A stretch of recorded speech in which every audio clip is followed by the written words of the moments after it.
Welcome to Web3 and Me, presented by FLOLiO. In today's episode, I'm going to be diving into the world of NFT and crypto security with Feld, one of the founders of Boring Security. He's a cybersecurity expert. Going to go over a lot of important info that we need to make sure that we are keeping our bags safe. Before we get started, please like today's show, subscribe to our channel, and head to FLOLiO.com, FLOLiO, to try out all of our free NFT portfolio management tools and download our free browser extension.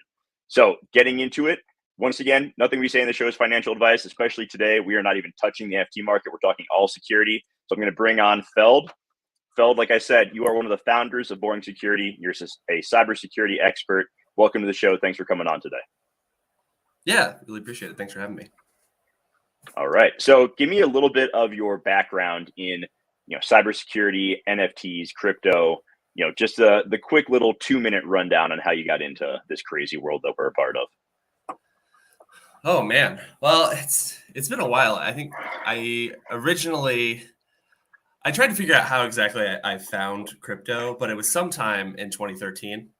And I kind of just fell in love with the concept of mining, right? Like Okay. What a crazy thing that you can do. And so I started getting into mining altcoins, Litecoin, and then found Dogecoin and kind of came in that way. On the security side and NFT side, I'd been doing security for about 10 years or so. So when I found crypto, it was, kind of a new career for me. But yeah, NFTs were obviously a lot more recent. I had kind of heard about them in 2017 with, CryptoKitties and CryptoPunks, but never really touched them. And then 2020 rolls around. I was kind of looking at pixel art back when, it was a free-for-all between Rarible, OpenSea. And then eventually I bought my first Mooncat. I think that was like February of 2020. Okay. So you started rescuing Mooncats? Yeah. Oh no, 2021. Sorry, I'm not that early. Okay. Gotcha. And then yeah, kind of just casually was looking at what art and various different things, and eventually found the Bored Ape Yacht Club in May, and it's basically been all NFTs from there. Yeah, I joined BAYC in May of 2021 as well. I think like May 27th was when I bought my first ape. So it's been quite the ride ever since. I never would have believed that, finding JPEGs of these goofy looking cartoon monkeys would lead to me, taking this direction in life, but I love it, man. So let's go into Boring Security a little bit, because, this is something that the NFT space desperately needs. We've had, there's been this running joke for a while now about, apes are always getting stolen because ape holders don't know what they're doing. And that's true to some extent, but not completely. We've had phishing attacks via email. We've had Twitter hacks like crazy lately. Mm-hmm. We've had all these different contract exploits. So we've seen all these things. So, what got you to found Boring Security? Who do you do this with? And what is kind of your goal with that company? Yeah. So I don't know if you know this, but I'm also a moderator for the Bored Ape Yacht Club Discord, and so very cool. Back in the early days, I think when the memes of, how do you get a Bored Ape from Bored Ape holder? Oh, you just ask for their seed phrase, something like this, right? Like yeah. you started to see these scams be very prolific. In the ecosystem, and they were targeting people who, were very green to crypto, didn't have a ton of experience, and so I don't think they were used to being targeted by the more probably sophisticated scams. Even though I wouldn't call them sophisticated, but if you take the average person's exposure to scams and the like, most people haven't gotten really anything further than mass spam emails or, the Nigerian prince kind of meme, right? Nobody's really used to being targeted directly. So I think it's, it's just a thing that a lot of people weren't prepared for. And so I think the real motivation there was just as a moderator in the Discord, just sort of seeing time and time again, like, people getting scams, being convinced to click a trade link. That was a really big thing back in the end of 2021, right? Like fake NFT trader links back when these trade sites, back when the trade sites thought that trade links were a good idea for some reason. So like there wasn't really a huge security focus on a lot of the tooling around NFTs in the early days either. So I think that makes it a little bit unfair to compare like, communities now versus communities then, because just there was no security thought that went into architecting almost any of the tools that we take for granted today. And so, so the beginning of boring security was really just, let's take a look at some Dune analytics. Let's take a look at like how people are getting scammed. Is there a common theme? Is there a product that we can build? Is there, sort of a pressure point that we can push on, maybe wallets, maybe, things like that we could maybe do something to help reduce the amount of friction and scams in this space. We had a few ideas early on. I think we had kind of come up with this concept of proxy ownership, delegated wallets type of thing, to where we could, you could prove that you owned a Bored Ape through a different wallet, but you weren't able to transfer it out through that wallet type of thing. We wanted to maybe make something for wallets, but I think ultimately what we sort of decided and figured out was that education was actually probably the biggest key piece that we could have an immediate effect on.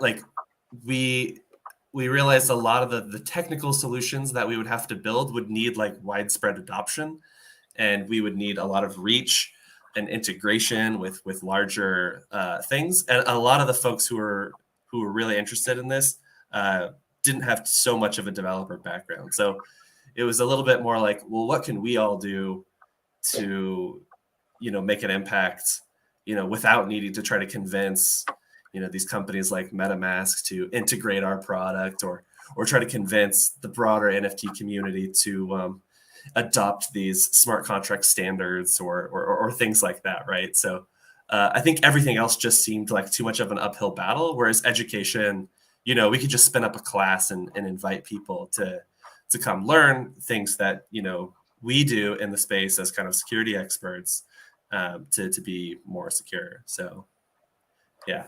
Yeah, that's great. I think education is definitely the low-hanging fruit there. Like me personally, I came in from NBA Top Shot in January of 2021. So just I was always paranoid to begin with, so I didn't really like clicking links and stuff like that. But I do like the idea. I think we need that like proxy NFT. We've seen it with like the Sappy Seals kind of, where if you stake your seal, you get like an NFT in your wallet that is, your seal that you can use as like a hex PFP, all that stuff.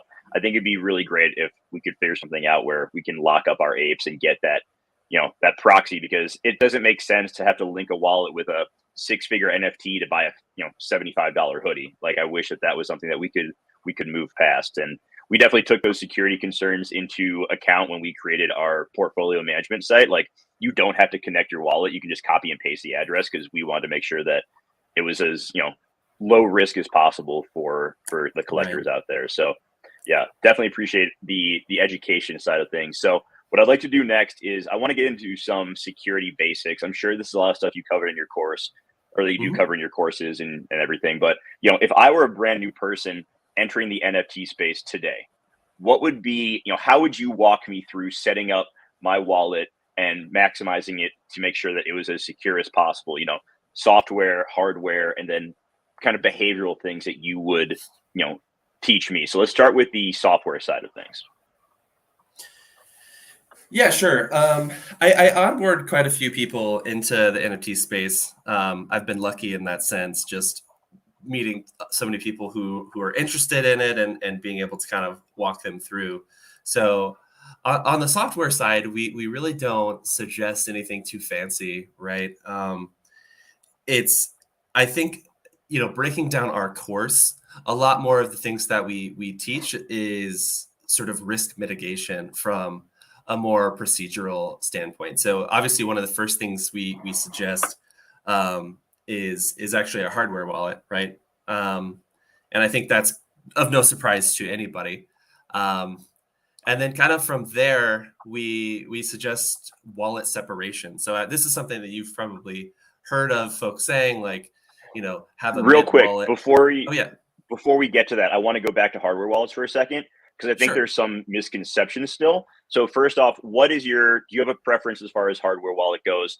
And can you explain exactly what a hardware wallet does? Because I still think people are under the impression that their NFTs are actually stored on the wallet, and that's not the case. Like, Yeah. if you could, so Yeah. what are your preferred wallets, and what does a hardware wallet actually do, and what doesn't it do?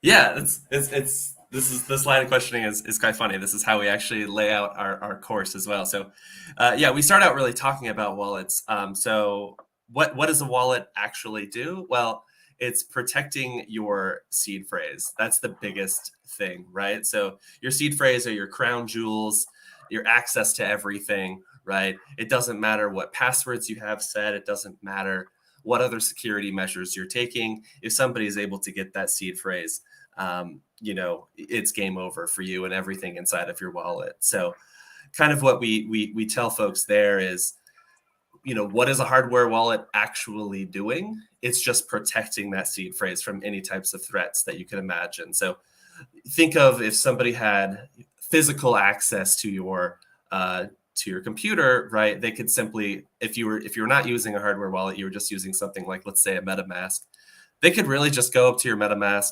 and click on settings, security, and reveal seed phrase, and boom, they've got your seed phrase.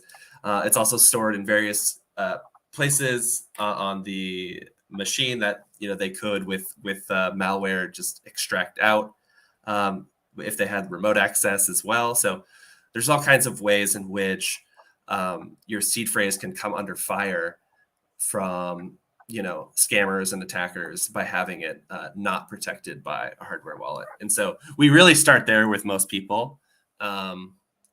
And whenever I onboard somebody new into the system, the first thing I had them do, it's like, hey, like, are you going to pour in a few thousand dollars or more into this ecosystem? All right, then before we even do anything, Ledger has quick 2-day shipping. Let's get you one of those. So actually, when you asked which hardware wallets would you suggest, we're pretty vendor neutral at Boring Security, and I myself am personally, because I own 3 different types myself. Okay. And that's more so for my own, I like to play around. But I started out with a Trezor, and then I got a Ledger just to kind of have and compare. I think there was, at a certain point, there was some times when there was compatibility issues between Trezor and a couple of things, like the LooksRare marketplace was, one for a while. But actually, the day-to-day, I use my Grid Lattice mostly. And the big reason for that is the giant screen. I hate having to click like next through, the Trezor and Ledger small, 1.5 inch screens, and just having the whole transaction laid out for me on a big screen is just it's a luxury, I'll say that. But I think it's nice. I mean, I think you're more inclined to actually read what you're signing if you can see it on a big screen. Whereas, like, if it's coming to you in one of those small screens, I think folks get a little bit more apathetic to what they're signing, and that's there's a real danger there, I think. Okay. Perfect. For like two-factor authentication, I'm assuming you recommend that as well for people when setting up like their crypto accounts or Twitter, stuff like that. Is that pretty common practice for you? Yeah, I think you don't see much value in that. Oh, totally. No, I do. I think it's a necessity in this space. And actually, I'm a little. Maybe you may have seen me post on Twitter. I'm a little bit unforgiving of influencers in this space who don't have 2FA set up and get their account compromised. Right. I think it's. I don't want to go so far as to say it's an abuse of power, but it's gross negligence. Right. Like, it's like if you were a bank and you're just like letting anybody into the safe deposit box of your customers. Like it's just I think about that. I'm just like, wow, that's terrible. And like in the crypto space, we've seen, especially we sort of exposed how badly cell phone companies, or rather how easily they are to sort of socially engineer, right? Like you have a poor representative on the other phone line just wanting to get off the phone, and there's these people who are just persistently calling to try to get a phone number changed, and they're very good, right? These people are very good at what they do. And so not only do I suggest two-factor authentication, I try to steer folks away from using their mobile number to act as that second factor. I think the easiest way I've been able to onboard most folks is to use something like Google Authenticator. I myself try to use a YubiKey, which is really more just like a hardware piece. So you need the actual piece of hardware, which is nice.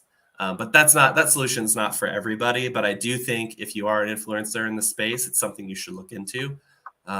It's definitely the most secure and most difficult to compromise, in my opinion. So, Okay, perfect. Yeah, that's great. We got a couple questions here in the comments. Actually, I want to pull up. First sure. one is from Chris. What's the best practice for seed phrase protection? Is the sticky note in my desk drawer a bad idea? I'll let you take this. Yeah, that's funny. We actually go over this to some detail in our NFT Security 101 course. Sort of the big things here that we talk about is, you know, in security, we have this concept of like, what is your threat model, right? So what are the things that you're worried about, for that seed phrase, right? Like, what are the different ways in which it could be compromised, right? So like, you go through the laundry list, right? You could have a thief break in and steal it. Not just compromise, you could lose it somehow, right? So there's that. If you're in a place of political unrest, you may have to leave while you're not home. And so, we think about things like geographical backups, things of that nature. Obviously, I was in New York City for a long time. There's hurricanes and floods and other types of weather events, right? So having it on a piece of paper, a little precarious. So we actually do an exercise like, in our class, a little call and response and say, who here does something else other than putting it in the sticky note and putting it in their drawer, right? So I think a lot of people are starting to take this more seriously. So we go over kind of the different methods for what you can store it on, right? So obviously we talk about a lot of these steel backup solutions that are just going to be better in terms of, not going to be subject to a lot of weather events or are going to be highly resistant to them. You're not going to get like the ink's not going to smear off, right? Things like that. But then it gets a little dark. We talk about death plans too. And then we talk about geographic backups. So, there's folks who are in places that are prone to natural disasters or political unrest, or maybe their home is just not a very secure place, in any number of reasons. And so actually what we tend to suggest folks consider is having a second hardware wallet, especially once you get up there in terms of how much funds you have in this space. A second hardware wallet with your same seed phrase stored in it, perhaps at a trusted family member or friend's location, protected by a PIN, is highly recommended as well. So we really run the gambit on things, but we really want people to sort of think for themselves a little bit about keeping their backup solution simple, as well. I think that we see so many examples of, we even give an example in the class of somebody who buried one of these crypto tag steel backup solutions in their backyard, and then they go to move and they can't find it, right? And so it's like, well, at that point you have to assume that it's compromised, because, the next person who buys that house after you decides they want to put in a pool, digs up the entire backyard, and lo and behold, they get a little bit of a payday and say, wow, the pool is basically free because we found this crypto in the backyard to pay for it. So that sounds like the next version of National Treasure with Nicolas Cage. Like he has to go find the lost ledger somewhere, and I mean that's a great movie in my opinion. So I do know, just for Chris's sake, Chris is my boss actually. So I know that he doesn't live in an area with tremendous weather concerns or political unrest. So, like for someone like him it's very straightforward, would you say just putting it, getting one of the metal things that you can stamp the seed phrase onto is probably a safe bet, and like keeping it in a safe or something like that? Yeah, I think that's pretty safe bet. I think a lot of that too is a lot of the political unrest, weather event type stuff is more for if you are going to do a geographic, a separate backup in a different location other than your house, how far away you'd want it, right? And so Gotcha. I think folks who have threats that could potentially be weather related, that could potentially be politically related, things like that, you might want to consider, like if you're in, let's say, New York City, for example, and you have friends in, Iowa, right?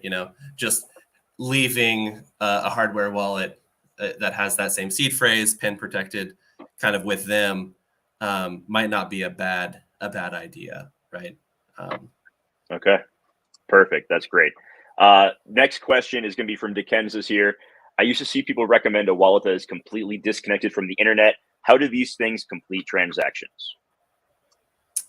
Yeah, so this is a security concept called air gapping, right? So you used to see it a lot with computers that had highly sensitive information on it, right? The thought was, don't keep them on the internet and keep it completely cold, and it would be good. So there in crypto, there's actually quite a few ways that folks have, invented to sort of create transactions here. But I think for the average person, it's not really practical. So I think having a hardware wallet is protection enough for most folks, because that actually is a completely cold solution, right? So like your funds aren't going anywhere unless you're pressing buttons on that hardware wallet. And the seed phrase that's stored in that hardware wallet is never being transmitted or transferred to a computer. So in most sense of the word of that concept, a lot of that's just being captured by your traditional hardware wallet, software wallet interaction, right? I think we got a little fancy there for a while with having like QR codes and things of that nature to sort of rebroadcast transactions on a device that's completely cold. I don't think for most folks that's at all practical. So yeah, so I'll just start with that, I think. Okay, perfect. On the hardware wallet side of things, I'm correct in saying that you should never buy it from like Amazon or eBay, and you should always go directly from the manufacturer, right? Yeah, although I will say to you that a lot of the partners, or a lot of the hardware wallet manufacturers, do have qualified and official partners and official distributors that are on Amazon. But I think where it gets a little bit tricky in that case is like, yeah, we can give you those links, and you can see like, oh, it's being sold by like Ledger Official. But again, there's like things that you have to look out for there, right? Like there could be other sellers that gamify Amazon's algorithm to be listed in the buy box, what they call it over at Amazon, which is basically when you go to hit that like one-click buy, it may not necessarily be Ledger in that box. And so I think as long as folks are really conscientious about purchasing from Amazon, because there's some folks, like, hey, they've got credit card points from Amazon. They've got that 5x points cash back. They want to do everything they can on Amazon. I get that. But there's a lot more to look out for when you're doing that. But yeah, outside of Amazon, I think most of the hardware wallet manufacturers don't have official stores on a lot of the other platforms. But I know Amazon for sure they do have.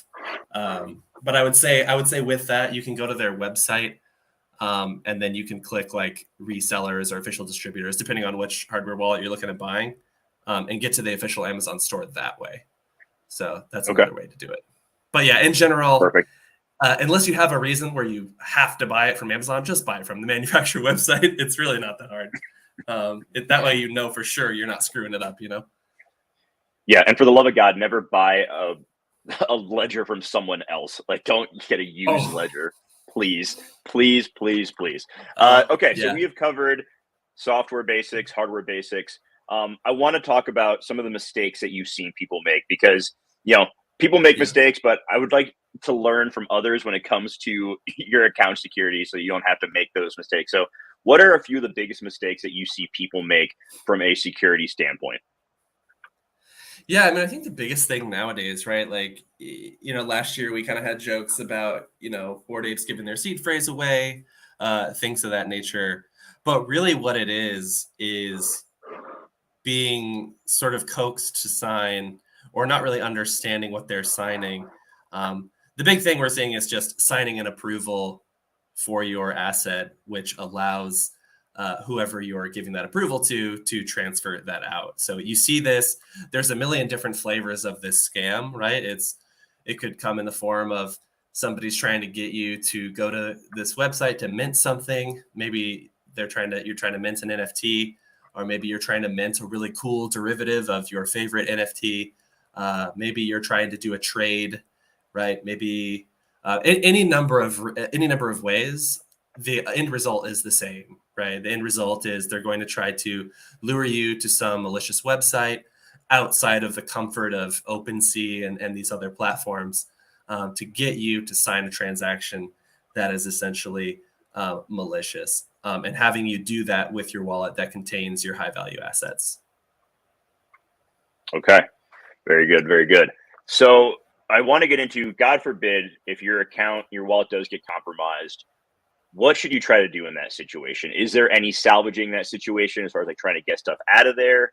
Do you have any like emergency protocols that you would, enact in that sort of situation? Ooh, yeah, that's a little tough. So I'll give you a couple of things that to think about in that situation. It depends on really kind of what you've done, like what has been compromised, right? So, hopefully by now everybody's using a hardware wallet. And so hopefully the damage is just reduced to you've made an approval for one of your NFT collections, right? And in that case, we tell people there are ways to revoke the approvals that were made that you just accidentally made. We actually had somebody in the Discord the other week who did a set approval for all transaction for one of his NFT collections, realized it as soon as they made that mistake, and was able to go to revoke.cash to revoke that approval. So essentially what's happening there is, like I said, when you give an approval to your assets, right, you are essentially allowing whoever you gave that approval to, in most cases it's good, right? So you can think of approvals as like really helping the ecosystem, really making smart contracts more efficient, being able to do things without paying gas every single time, right? So approvals inherently are good, but when they're used by attackers, can be a very, very powerful tool for them as well. So removing that approval in a very timely manner is important. One thing we've found is that actually revoke.cash tends to be the fastest way to revoke approvals. And we try to stay as vendor neutral as possible. So we recommend, having revoke.cash and having the Etherscan token approval checker. There's a couple of other ones as well. There's DBank and Zapper and a couple other ones that you could have bookmarked. But just having those two bookmarked, checking revoke.cash first, because in tests we've found that it shows up on revoke.cash a lot sooner. So a little alpha for folks in case they accidentally made an approval that they, didn't mean to make. it will show up in revoke.cash quicker to be available to be revoked. So that's one thing. So most commonly, folks are doing, setting approvals towards NFT collections that they, shouldn't be doing. The second thing is what happens if your seed phrase gets compromised. This one's a little bit more tricky. I don't have the best answers to tell people what to do. One thing I will say is just to try to keep ETH out of that wallet. It turns into a war at that point with you and whoever the attacker is. Basically, as soon as like ETH hits the wallet, trying to transfer it out is key, because as soon as the wallet has ETH in it, the scammer is able to start transferring those assets off. So one thing I'll say, if it's in a wallet that has a bunch of approvals on your assets already, one thing you can do that's a little bit of a trick is create private listings for another address, maybe for a friend or maybe another seed phrase that you have that isn't compromised, to actually start buying those assets for 0.0001 ETH to get them kind of safely moved over into that wallet without having to pay Ethereum to transfer them, right? So, but that relies on you already having open approvals on those assets, which means you've had to either try to sell them before, list them before on these marketplaces, things like that. So that's one other thing you could think of, but hopefully you're never in a situation where your seed phrase gets compromised, because that's just that's a mess, and it's a cat and mouse game with the attacker until all of your assets are gone, whether in your other wallet or theirs. So not a fun situation to be in, for sure. No, doesn't sound like it. So I see a lot of discussion whenever there's like these big attacks that come up and we talk security, people will recommend that you have like 7 different wallets. You got your hot wallet, your lukewarm wallet, your cold wallet, your cool wallet, all these different things, right? And they have like these categories of everything that these different wallets should do.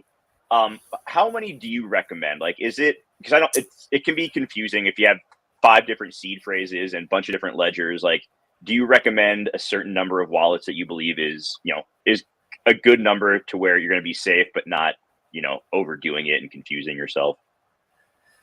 Yeah, I mean, obviously there's definitely people who say like 5, 7, 10, 12, whatever, like, oh, you want to have all your DeFi stuff in one wallet, your NFT stuff in another wallet, then you have your DGen NFT stuff, and you have your DGen DeFi, right? And it gets ridiculous real quickly.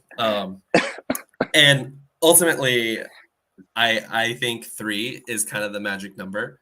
I think everybody should sort of start there. And in fact, when I set people up in this space, typically what I do is I set them up with an ENS name, and I say, all right, look, here's what we're going to do. We're going to set you up with 3 wallets, and then you're going to have sub wallets. And ENS names allow you to have something called subdomains. So it makes it really easy to sort of mentally model it out, right? Where you can have, well, first I'll just say we tell people 3 wallets, right? And what those wallets are for is to do kind of sort of more minting and degen activities, right? So this is a wallet that you're not going to have any high value NFTs stored in, right? You're not going to be doing any buy and sell or approvals out of OpenSea. It's just you mint some stuff, you do some degen stuff, and then you realize, oh, hey, look at this. Like, this Goblin Town NFT is now worth 3 ETH. Let me transfer that out and put it into one of my more secure wallets.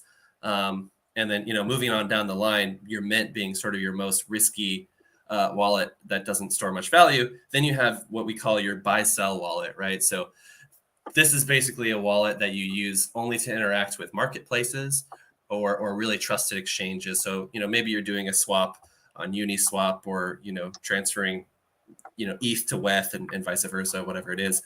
But then mostly what you're doing in that wallet is you're interacting with LooksRare, you're interacting with X2Y2, you're interacting with OpenSea, you're interacting with proven platforms, right? That and the community sort of has come to consensus around being safe, right? And then the last wallet that we recommend you have is just we call it the vault wallet or cold wallet, right? Which is that's where you're going to put all your high value assets.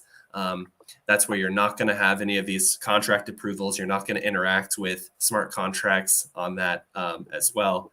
But that actually has the added benefit of making you be a lot more, you can feel a lot better when you sign a gasless transaction from those wallets. So, people are like, well, can I connect to Collabland on my cold wallet? And it's like, well, do you have, do you have any approvals on there? Have you tried to sell anything? Because as soon as you have, it's no longer a cold wallet, right? So really the criteria for me is if you're to go to a site like revoke.cash or one of these token approval checker sites, and you see that there's no approvals, you can be a little bit more fast and loose with these gasless signatures, no matter what they say.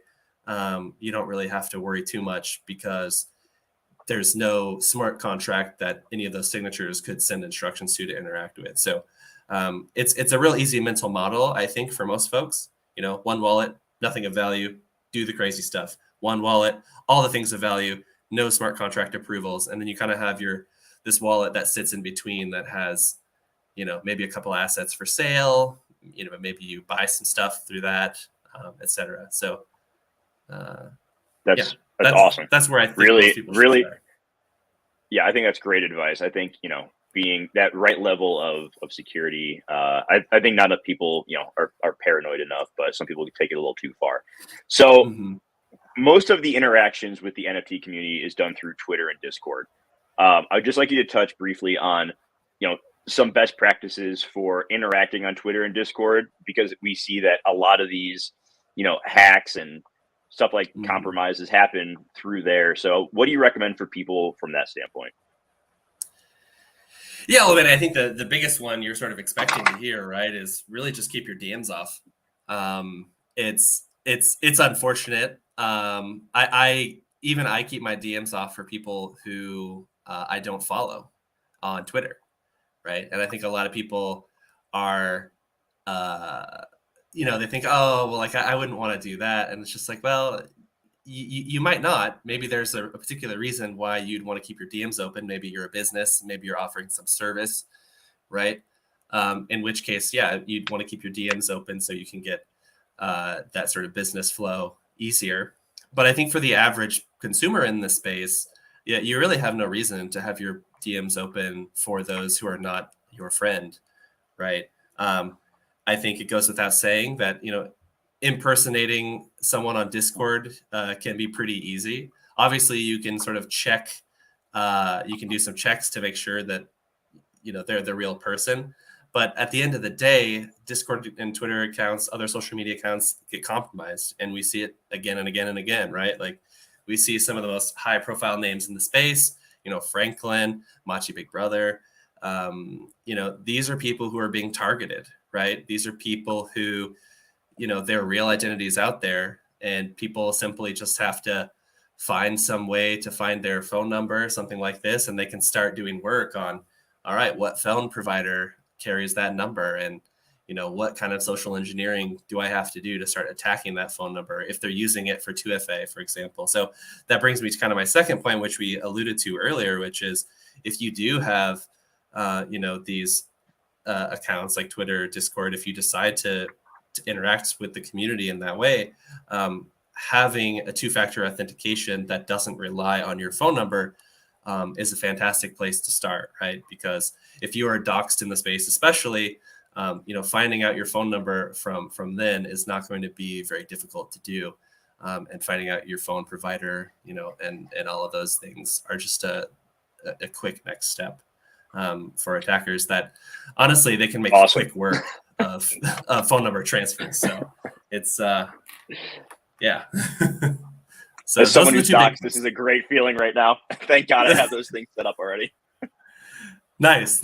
Love that. Yeah. Okay, cool. Man, we have touched on a lot. So much good information today. Any additional resources or additional tips you want to give the people? I want to make sure that we don't overwhelm people with too much right out the gate. Yeah, I mean, there's like probably a couple of things I would say, right? So like you're at the point where you have this hardware wallet now. Maybe you've got some of your wallets You've done the Mint wallet separation, the Vault wallet, all that. Where do you go from here, right? And I think really the big thing is what we call them security speed bumps, right? So sort of rituals that you take to sort of slow yourself down whenever you're interacting on your wallets of higher value, right? Especially so the buy sell wallet, the Vault wallet, whenever you're doing something there, there's things that you should do to kind of slow yourself down. One of those such things is for those of you that use MetaMask, which I'm assuming 99% of folks do, I find the data tab to be extremely helpful. So this is, when you're crafting when you have a transaction pop up, you've got sort of 3 tabs. You have the details, the data, and the hex, right? Well, the hex isn't going to be very useful to the average person, but the data tab sort of takes you one step further and really tells you what exactly is going on in the transaction. And if you're seeing something in there called like a set approval and you can see the asset addresses, all that stuff, that's really, it just gives you one more piece of assurance, like, oh, okay, I know exactly what the transaction's doing because it's laid out here real nice in the data tab. And the second thing is utilizing bookmarks.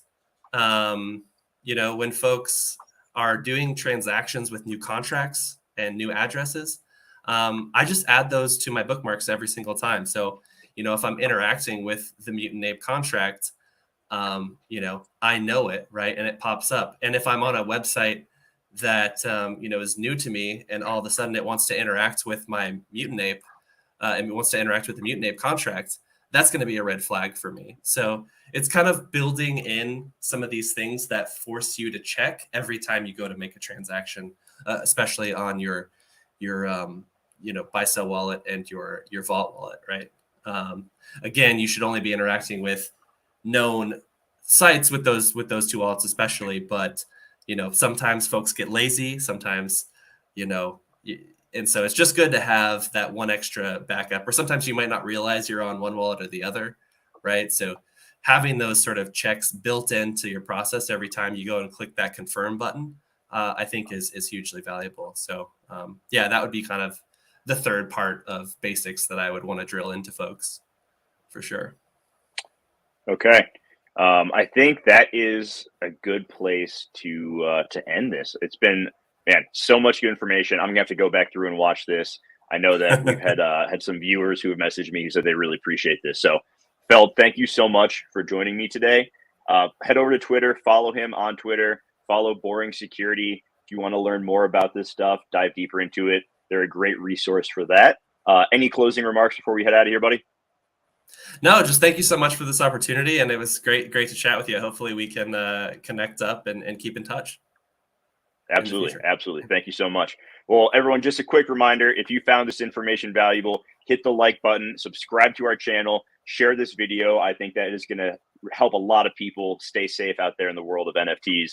So for Feld, for the rest of the team at FLOLiO, I am Jeremy. Have a great weekend, everybody. We will talk to you next time.